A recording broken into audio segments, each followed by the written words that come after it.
Morning Hog Happy Hour. In these crazy times, isn't it good to have Riggs and Guy Brew Review with Josh and Amelia from SR Parrot? Woo! Riggs Terrapin Day. I wanted to make you happy, man. You did it. Mission accomplished, and we've only begun to even crack open a can, so tell us what we're sampling today. So we got, like you said, all Terrapin. We have a couple new ones and a couple of their regulars, but maybe a little bit more unheard of. Core, are they seasonal, or what are we looking at? So 3 of them are their core products. One of them is new, but it is a core, and one is a seasonal product. That's right. Let's start out with the Luau Krunkles, which is passion fruit, orange, and guava. So it's going to be IPAs. Sometimes you get that really nice citrusy note. So they're actually putting passion fruit, orange, and guava juices in here to kind of complement those notes, you know. And I have actually, maybe within the last 3 weeks, did I ever eat an actual cut passion fruit? It's really good, and this beer tastes like it. I don't know if I've ever had passion fruit, just a passion fruit.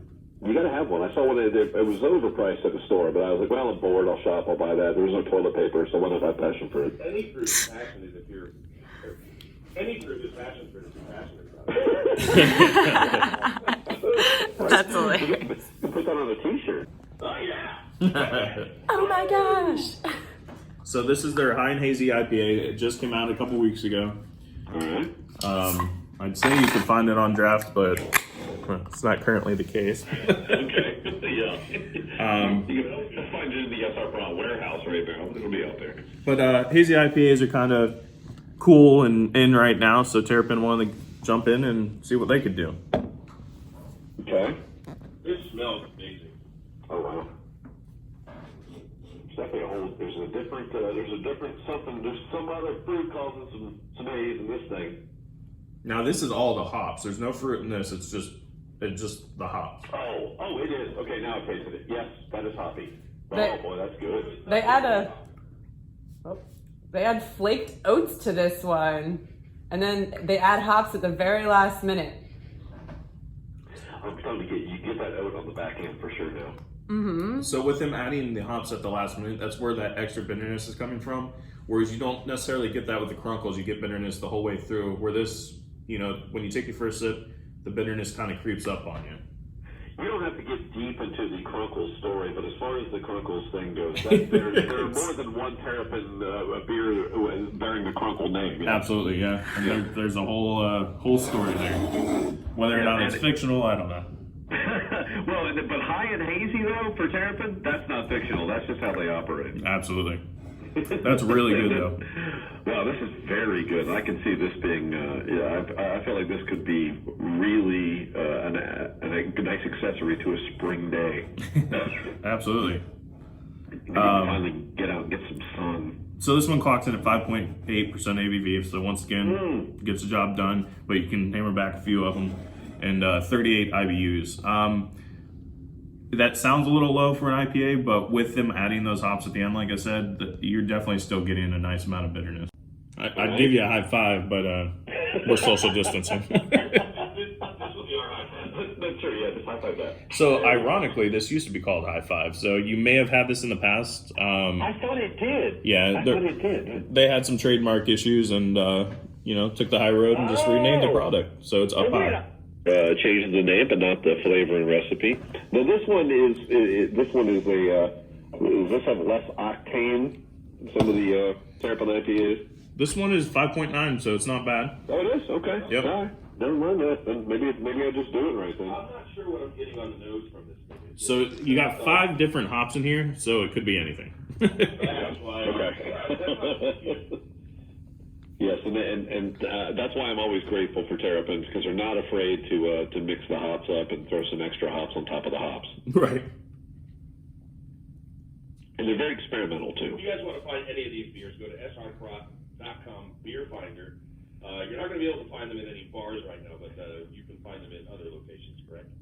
Correct.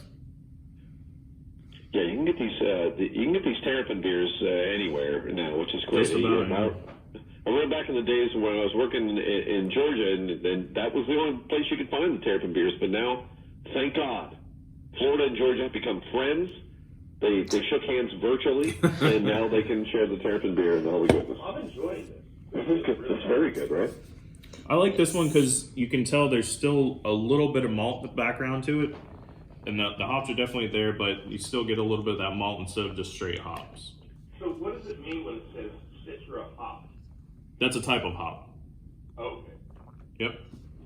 And I have had this product before, and I have never paid attention to the ABV. So 5.9 is surprising to me because it is very smooth. It doesn't seem to have that kind of kick. Agreed. I love what it says on the top of the can. It says camp, surf, boogie, slap hands, paddle. Oh wait, well one of those you can't do. Yeah, think about with that part. I think a couple of the cans have some stuff on it. I think Up High says Yeah. something. I don't know if Krunkles Krunkles has does. something too. Krunkles says, where in the world is Krunkles? And really, again, in these times where you're kind of locked down and you're trying to be socially responsible and being in your house, you need entertainment. These cans are entertaining. Yeah. They are. I think they all look awesome. Yeah. And they're visually appealing. They'll draw your eye if you're out at a place like Total Wine or somewhere. And they give you some reading material so you can improve your reading skills. Exactly. So the next one looks very good. Oh, yeah. Oh, yeah. Have you had this before, Ken? I have not had Okay. this one. I remember, I guess last year I bought this for the first time. Is this the seasonal we're about to get into? This is the seasonal. All right, So if here you we see go. this out there, go ahead and grab it. It's their watermelon Gose. Now, Gose is spelled Gose. Yeah, some people say Gose, but it's Gose. It is a kettle sour. Okay. What does that mean? Kettle sour. It's soured in a kettle. Oh, yeah. Can you imagine that? That's how the information is transferred. This is, yeah. So what differentiates a regular sour from a Gose is actually the addition of salt. Oh, okay. So it's And typically coriander as well. okay. And here's the thing about my consumption of watermelon for my whole life. And by the way, watermelon, my number one fruit. I have never eaten a piece of watermelon that did not have salt on it. I always salt watermelon. I do that. And so when I have this beer, right, this is the way to go. Taste it. So this smells like watermelon, tastes like watermelon. It's one of my favorite, like, summertime or hot weather beers. Easy to drink. It's delicious. Yeah, this beer is jarring because you don't, that first sip, you gotta let it sit there on your palate for a minute, your tongue, and then you go, oh, there's a whole different flavor coming on the back. Yeah, you're definitely trying to figure out what's going on at first. Yeah. I'm texting my wife at the moment. No, don't. Saying, Don't. fire up the grill. No. Bringing something home you're definitely going to enjoy. There you Don't go. grill a watermelon. Do not grill a watermelon. I've tried it. It does not turn out well. Don't do it. I've seen people smoke a watermelon, and I thought that was pretty interesting. Go. You have a few minutes. Go ahead. Tell that story. Not not like a cigarette smoke, but like barbecue smoke. Oh, okay. All right. Well, it is Terrapin, That's so funny, anything dude. goes. I think. Yeah, fair. Yep. Anything goes. Nice. This is, I mean, this really is like if you were to, because I don't know if either of you have ever indulged in some sort of weird party where somebody poured out a watermelon and put booze in it, but this is like a really good version of that because you still get a ton of the watermelon flavor. But again, you definitely know you're drinking a beer at this point. Yeah, it's nice and tart as well. Yeah, I like the salt right on the end. It's like almost like you took a watermelon shot. I'm going to make a statement. Yeah. You ready for this? I'm This is listening. my favorite sour of any brand. Wow. That's up for accuracy. So, there you go. Noted. Good. Noted. Put it down there. Try me. Bring it on. Try to top it. You know? Wow, that is a great, and I can see where you put this at the, again, this is all done scientifically by Josh and Amelia, where they put these flavors in order, where your palate now, I mean, I tried them in multiple orders before we started this. Yes. High Hazy might take a little while to see out there because it's just getting started, but just keep your eyes peeled. You can pick up these great products. And if you slash beer finder, you want to do that. By the way, the Terrapin Beer website is mesmerizing to me. I just keep looking at this can. But now I've done that before, but now they're here in real life. So thank you guys for doing that.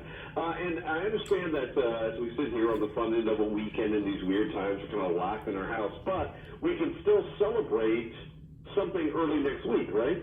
That's right. That's right. You know, Monday is New Year's Eve, so go pick up a 6-pack of one of these beers. That's right. And then Tuesday is National Beer Day, so be sure. National Beer Day. Get excited. Let's get excited about it. You know. That's a real holiday, huh? Yes, it is. Of course it is.